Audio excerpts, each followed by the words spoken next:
जगदेव बाबू कह लीजिए या शहीद जगदेव बाबू, दरोगा साहब थाने में बैठे रहते हैं और जगदेव बाबू गुस्से में आकर दरोगा का कॉलर पकड़कर उसे हवा में टांग देते हैं। यह पहली कहानी है।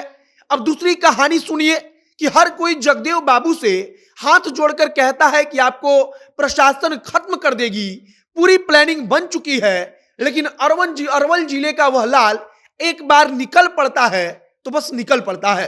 और इसके बाद कहा जाता है कि एक ऊंची जाति के, कथित तौर पर ऐसा लिखा जाता है कि ऊंची जाति के प्रशासनिक अधिकारी ने गोली मारकर जगदेव बाबू को हमेशा के लिए खत्म कर दिया। अब इसके बाद तीसरी कहानी सुनिए कि जगदेव बाबू को पुलिस वाले टांग कर थाने में ले जाते हैं और जगदेव बाबू पुलिस वालों से बार बार कहते हैं कि उनको पानी चाहिए, उनको पानी चाहिए, उनको प्यास लगा है, लेकिन पुलिस वाले उनको पानी नहीं देते। और उनके समर्थकों के बीच कहानी तो यह भी है कि पानी के बदले में जगदेव बाबू के ऊपर पेशाब कर दिया गया था। एक नेता जिसका नारा आज के डेट में भी नेता बनने के लिए लोग याद रखते हैं, और उसका नारा था कि 100 में 90 शोषित है, शोषितों ने ललकारा है, धन धरती और राजपाट में 90 भाग हमारा है। एक और नारा जगदेव बाबू दिया करते थे कि अब की सावन भादों में आ गोरी कलैया कादों में। इसका मतलब था कि अब सिर्फ पिछड़े की घर की महिला खेत में जाकर धान नहीं रोपेगी, बल्कि जब सावन आएगा, रोपनी होगा, तब अगड़ी जाति के घर के महिलाओं को भी खेत में उतरना पड़ेगा। आज जगदेव बाबू की कुछ ऐसी कहानियां सुनाएंगे जिसे आपने शायद ही कभी सुना होगा, और कहानी इसलिए क्योंकि शहीद जगदेव बाबू के नाम पर बड़ी राजनीति हो रही है। बाकी नमस्कार, मेरा नाम है मोहित कुमार सिंह और आप देख रहे हैं हमारा विशेष कार्यक्रम एक्सप्लेनर। यह वीडियो रोडवेज ऐप के द्वारा प्रायोजित है। रोडवेज बिहार का एक ऐसा स्टार्टअप है जो आपको वन वे टैक्सी राइड और कार पुलिंग की सुविधा बेहद ही कम पैसों में उपलब्ध कराती है।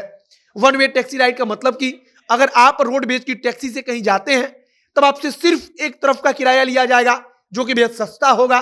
तो अगर आप रोडवेज के साथ यात्रा का आनंद लेना चाहते हैं तो प्ले स्टोर खोलिए, वहां पर रोडवेज नाम का ऐप होगा, उसे डाउनलोड कीजिए और यात्रा का आनंद लीजिए।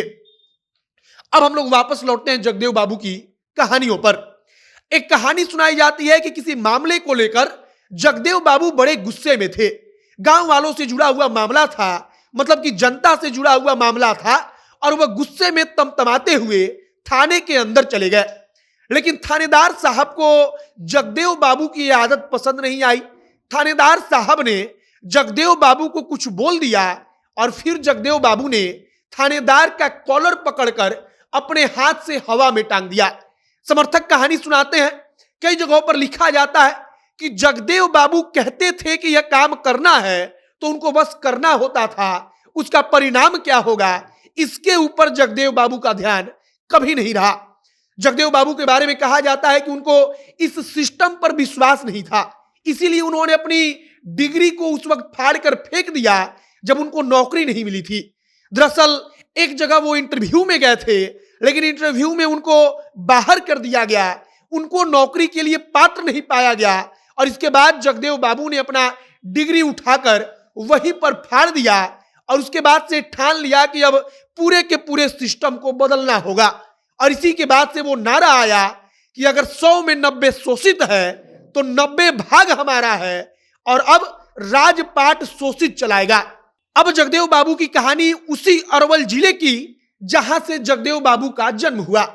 अरवल जिले के कुर्था में जगदेव बाबू एक जनसभा को संबोधित कर रहे थे। कहा जा रहा था कि जगदेव बाबू को इस बात की भनक लग चुकी थी कि उनको खत्म करने के लिए प्लानिंग बन चुकी है। लोग भी जगदेव बाबू को कह रहे थे कि अब ज्यादा बाहर निकलना, इधर उधर जाना ठीक नहीं है, क्योंकि प्रशासन आपके पीछे लगी है। लेकिन जगदेव बाबू डरने वाले नहीं थे। जगदेव बाबू एक बार सड़क पर निकल पड़ते थे तो बस निकल पड़ते थे। कहानी बताई जाती है कि कुर्था के जनसभा में जगदेव बाबू बोल रहे थे, अचानक वहां पर एक पुलिस अधिकारी ने जगदेव बाबू को गोली मार दी। प्रशासन कहता है कि आंदोलन उग्र हो रहा था, उग्र आंदोलन में गोलियां चलाई गई, गोली जाकर के जगदेव बाबू को लग गई। लेकिन आज भी लिखा जाता है कि कथित तौर पर अगली जाति के एक पुलिस अधिकारी ने जगदेव बाबू को निशाना बनाकर अपनी सरकारी रिवॉल्वर से गोली चलाई और उसके बाद से जगदेव बाबू को पुलिस वालों ने वहां पर नहीं छोड़ा, बल्कि समर्थकों को पीटते हुए वे जगदेव बाबू को टांग कर थाने में ले गए।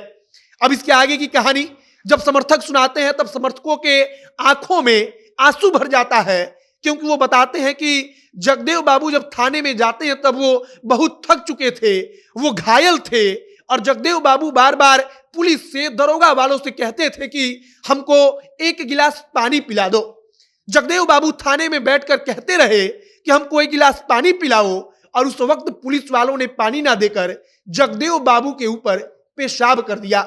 यह कहानी सुनाई जाती है, कहा जाता है कि जगदेव बाबू इसके बाद भी झुके नहीं और इसी के साथ जगदेव बाबू का अंतिम सफर शुरू हुआ। पुलिस वालों ने जगदेव बाबू को समर्थकों को सौंपना भी उचित नहीं समझा, काफी हंगामा हुआ। तब जगदेव बाबू को फिर से सौंपा गया, उनका अंतिम संस्कार हुआ और तब एक खबर चली कि जो नेता इस प्रदेश के स्तर पर कई सरकारों में मंत्री रहा, जो नेता इतने बड़े बड़े पद पर रहा, उसके साथ अगर ऐसा हो सकता है तो किसी के साथ भी हो सकता है। अब आज इसी जगदेव बाबू को लेकर पूरी की पूरी राजनीति चल रही है। जगदेव बाबू की कहानी आज भी समर्थक सुनाते हैं तब वो भावुक हो उठते हैं कि उनके नेता के साथ उस वक्त पर क्या हुआ था। यूं तो जगदेव बाबू की कई कहानियां हैं कि जगदेव बाबू को सरकारी नौकरी पसंद नहीं था, उनके घर में उनका भाई सरकारी नौकरी करता था, तो जगदेव बाबू ने नौकरी छुड़वा दिया और कहा कि सरकारी नौकरी का मतलब कि सरकार के टुकड़ों पर पलना होता है, और जगदेव बाबू ने कहा कि सरकारी नौकरी छोड़ दो और अपने दम पर कुछ करो। बाकी जगदेव बाबू की चर्चा बिहार की राजनीति में पिछले 5 से 10 दिनों में बड़ी तेज हो रही है। उनके नाम पर काफी बयानबाजी हो रही है, राज्य के बड़े बड़े नेता मंत्री इनके बारे में बोल रहे हैं। हमने आपको 2-3 कहानियां जगदेव बाबू की सुनाई, आपकी प्रतिक्रिया इस पर क्या है कमेंट बॉक्स में लिखकर बताइएगा। आगे जो भी तमाम जानकारी आएगी, जो भी नया अपडेट बिहार की राजनीति से निकल कर आएगी, सब कुछ जनता जंक्शन के माध्यम से आप तक पहुंचाएंगे। आप हमारे साथ बने रहिए। वीडियो यहीं पर समाप्त करते हैं। कैमरे पीछे विशाल खड़े हैं और मैं मोहित कुमार सिंह। बहुत बहुत धन्यवाद।